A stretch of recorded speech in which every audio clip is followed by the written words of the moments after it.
Hello everyone, this is CJNovo992 and today we are back for the brand new video, and as you can see with the Nasher, ladies and gentlemen, the smile is wide today, which means one thing and one thing only: true Rangers Hings return. 3 points back in the bag, and once again our skipper rises to the occasion and silences the doubters with our true captain's moment when we needed the captain to step up. And aye, my head's absolutely scrambled, ladies and gentlemen. That was a roller coaster of emotion, so strap in, come on, check the seatbelt, make sure that, I don't know what they call this part, whatever it's called, go ahead and click it in, just that extra little buckle, people, because we have so much to actually break down and discuss as we relive and go through Rangers 2, St Johnstone 1. But aye, as we have got so much to discuss from that game of football, I'll be very brief with the old intro, ladies and gentlemen, because all I've got to say is, just in case you are new around here, or even if you want to help us on the way to hopefully one day reaching 56k, go ahead and hit that subscribe button. It's free, it doesn't cost you a penny, and it just helps us all on our frickin' way. But I intro things and all that out to one side, let's get on with the game recap right away. And I want to talk about the starting 11 first before we dive in to the actual match recap, because there was one name not on that starting 11 that honestly felt like a kick right in the old plump bags region, and that was the fact that Connor Goldson wasn't a part of the starting 11. His unbelievable, nearly mythical status of starting every single game for what, 85 games? Honestly, somebody could have told me it was 185 games and I'd have believed it, because he's just ever present, and it's such a weird thing to look at a Rangers team without that man being a part of it. But aye, the streak is over, ladies and gentlemen. His unbelievable streak is now over, and I don't know how you felt, but I felt the exact same way I did when I saw the Undertaker's streak get beat of Brock Lesnar. I just sat there and just utter disgust and sadness. But before we carry on with the rest of today's video, just to quell any rumours, because there's people already firing out it's a contract rebel, it's this, all that nonsense needs to be pushed to one side. He missed the game because he is self-isolating. Now, nothing's been said about Thursday, but he's not tested positive, he's just self-isolating, so fingers crossed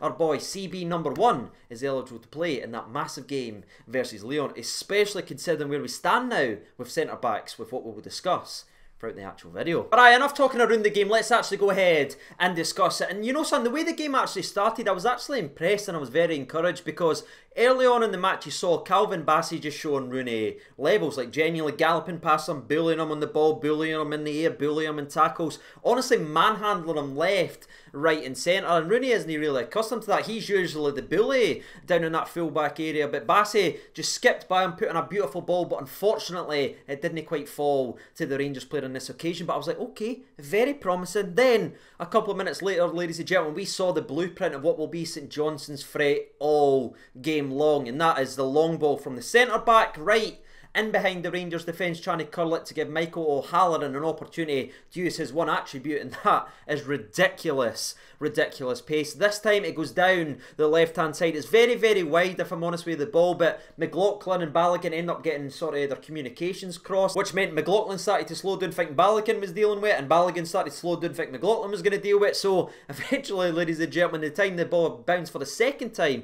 McLaughlin just had to come in and just make a smart decision and absolutely wipe O'Halloran out to stop any madness happening early in this game. But from that free kick, it was easily collected by John McLaughlin, and it kind of went to a possession style game. It was almost like Rangers were trying to figure St Johnstone out, and St Johnstone were just being well disciplined, which you come to expect now from a Callum Davidson side, not giving them much anything, not any space in behind. So Rangers really had to work to try and create opportunities, but sometimes I felt, especially in the opening 15-20 minutes, when we did get an opportunity, we weren't shooting, we were then looking for another pass and another pass and another pass, and real frustration was starting to build around about the opening 25 minutes of this game. And the only real break in the frustration in the opening 25 minutes was Calvin Bassey once again being powerful down the left hand side, skipping by Rooney like it isn't even there, putting a ball in the mixer. It just misses Joe Rebo, who's in there. He's gambled, it's honestly like that above him, but it falls down inside the 6-yard box, and Roofe tries a snapshot volley, but to be fair to St Johnstone, they're all in the right place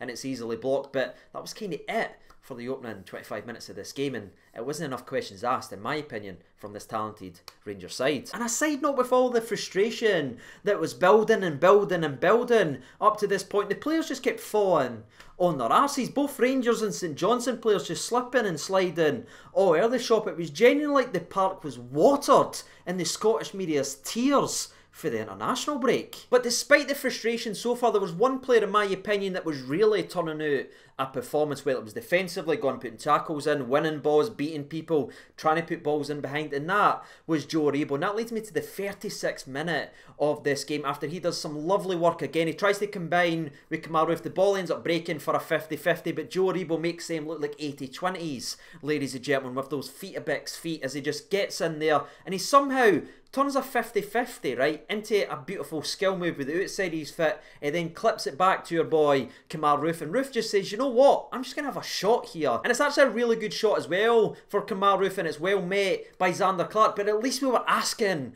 a question, and that's what we need to do more of, especially early on in the SPFL league season. But unfortunately from the corner, it was kind of a corner, and then one of my pet hates, if you've been watching this channel for a very, very long time, Tavernier whips on a gorgeous ball. Zander Clark comes out, he miffs it, he completely muffs the punt. It drops right to Ryan Kent at the edge of the box. Zander Clark's doing, there's an opportunity there, but because of the goalkeeper goes and lies down like a starfish, like he's sitting there trying to make snow angels in the grass, he gets a free kick, and I hate that, ladies and gentlemen. That's such a diddy rule in football. There's no contact, there's no touch on him. He literally messes the punch up, knows the ball's gone to Ryan Kent, so he just lies down and he gets the foul. One of my pet hates, ladies and gentlemen, but aye, that frustration was only building and building as we got closer and closer to half time, because that was it, if I'm honest. Very slow, very shot shy, and very disappointing going in to half time. But again, I was confident in at least seeing a reaction, because that's what we came to expect now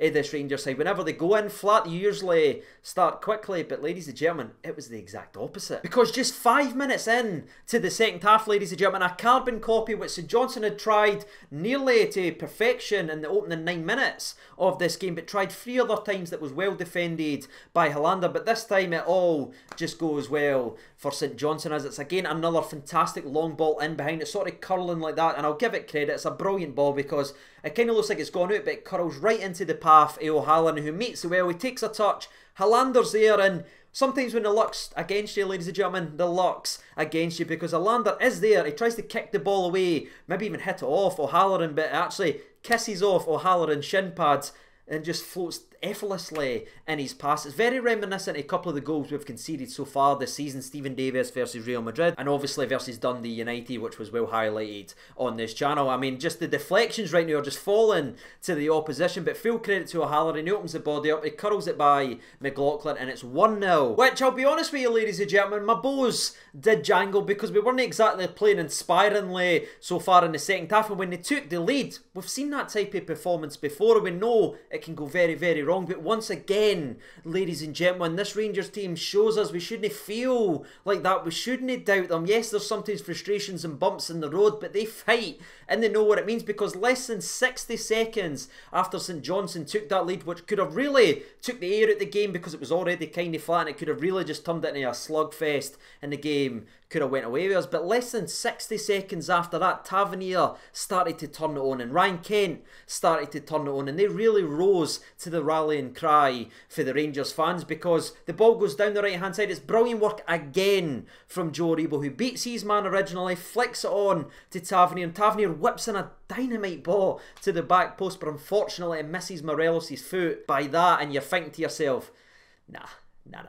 But that nut crunching na was supplied, sealed and delivered just 3 minutes after, because again the pressure started to build and we really started to look like the Rangers team we know we can be, because as soon as they scored, it was like it woke up a sleeping giant and we just went after him. And once again, I'm going to say his name, Joe Aribo's heavily involved in this goal as he drops his shoulder. He combines well with Glenn Kamara. The ball eventually finds its way to Ryan Kent inside the box, whose first touch really isn't getting the respect it deserves here, because he just kills all the pressure off it. He kills it dead right at his feet, and then he just fake shots and he just invites the defender, and that's just up there, ladies and gentlemen, because he could shoot even though there's 3 St Johnstone players in the way and it's going to get blocked and go out for a corner, but he just asks a question of the defender if he was going to stay composed. And Muller, who had up to this point a very good game in my opinion, wasn't composed. He sticks his foot out, he clips Ryan Kent's left foot, and it is that iconic line, penalty to Rangers. And I'm thinking to myself, alright, Tavernier, it's bit of a mixed bag, ladies and gentlemen, you know what I mean? Let's see what we've got. And then Kemar Roofe picked the bop, and I'm thinking, alright, he was so settled with his last one, I'm confident. But then I thought to myself, he missed his last one versus Xander Clark in the penalty shoot. So I was going back and forth, but thankfully he just took it so effortlessly, hit it straight down the middle, and that is Kemar Roofe at his best. One chance, one goal, and the man stepped up and was big. Now, there was a wee bit of handbags after it where they kind of tried to get the ball back, because obviously we want to try and play football. We didn't want to time waste. We want to try and win games. And I can't remember what centre-back it was for St Johnstone, but he tries to get in Kemar Roofe's face. He punches the ball away and then tries to invite him in. And Kemar Roofe's just standing there like, what are you doing, you diddy, mate? I could drop you if I want. But then Morelos just comes out in neighbour and is like, hey, you didn't touch anybody in my football team. And honestly, I originally thought Morelos came in with a yahaha and just shoved him on the deck, but it was like he touched him like this, and the St Johnstone players going like this and rolling around with that pathetic stuff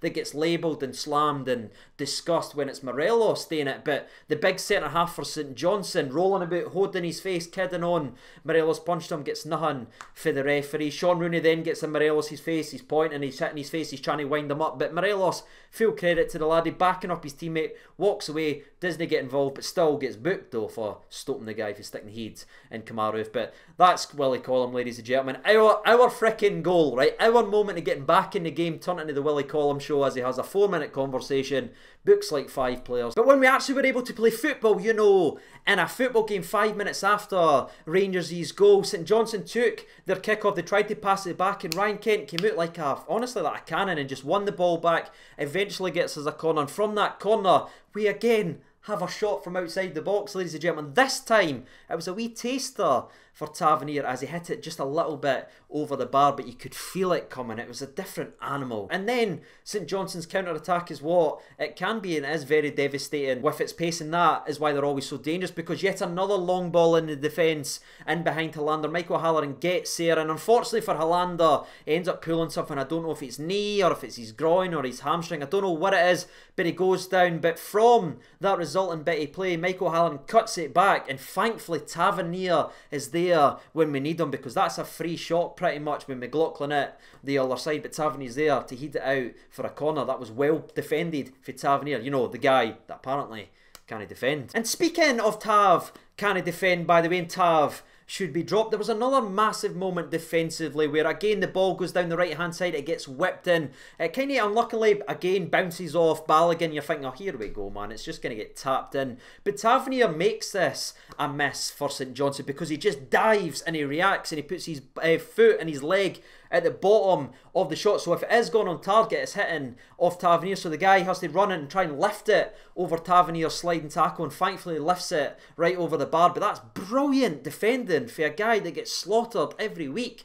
for his lack of defensive instincts. That is all instincts there to stop us for getting put back another goal. But regarding Hollander, by the way, I don't think I mentioned just a minute ago, Jack Simpson also came on, and shout out to him. Coming into a game, it can be difficult when you're under the cosh, but he didn't really put a foot wrong, so shout out to Jackie boy Simpson. But he wasn't the only one to come into this game and impact it positively, ladies and gentlemen. But before we get there, we now need to speak about the goal that went ahead and won the game. And I can't believe I've resisted talking about it for so long. Now, I know I mentioned it in the intro, but you've seen the goal, man. You see what it does to the old plump bags, man. I was sitting going like this with them because I just couldn't control myself with the way that this ball hit the back of the net. Genuinely, it nearly set these grey hairs back to black with the amount of effort, the quality, the curl, whatever you want. He had it in that moment, and we needed it, ladies and gentlemen. And for me, we've talked about his defending and brilliant challenges over the 10 minutes, but this is what he also can offer, and this is ridiculous attacking threat, because the ball, no doubt it starts with the likes of Joe Rebo, Glenn Kemar, it finds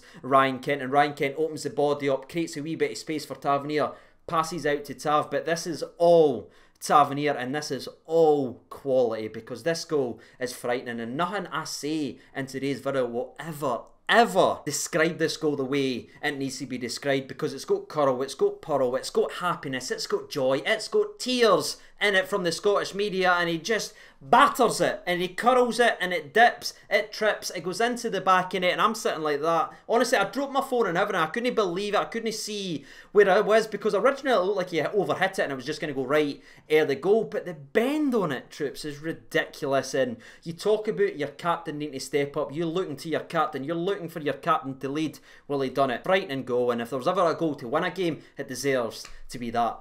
Unbelievable for the skipper, and that makes him now, by the way, played 7 games this season, 1 goal and 4 assists. That's 5 goal contributions from Tavernier this season. That's someone that should be dropped. And even though he didn't really put it on a plate for Tavernier, it does make it the 5th assist now from Ryan Kent in 8 games. Can we stop trying to make players scapegoats, troops? Because it might not always be pretty, but they're still there and they're still hanging in the moments and they're never ever hiding. And we've got 2 top class players there, and they were brilliant in turning this game absolutely on its head. But before we do go ahead and wrap up the old game recap, there is another moment or two that I want to speak about, because I mentioned Jack Simpson wasn't the only one to come in and impact the game positively. Well, so did our boy Sakalo. Came in, he was fully running, he'd done a couple of nice wee moments, kind of killing the clock, etc, etc. But for me, it's Lundstrom, and this is a guy again that is getting so much flack, but for me, that's back to back to back games he's come in to a Rangers game and played absolutely brilliant and been utterly mistakeless. I don't know if that's the right phrase, but I've committed to it. And he nearly showed us what he's all about there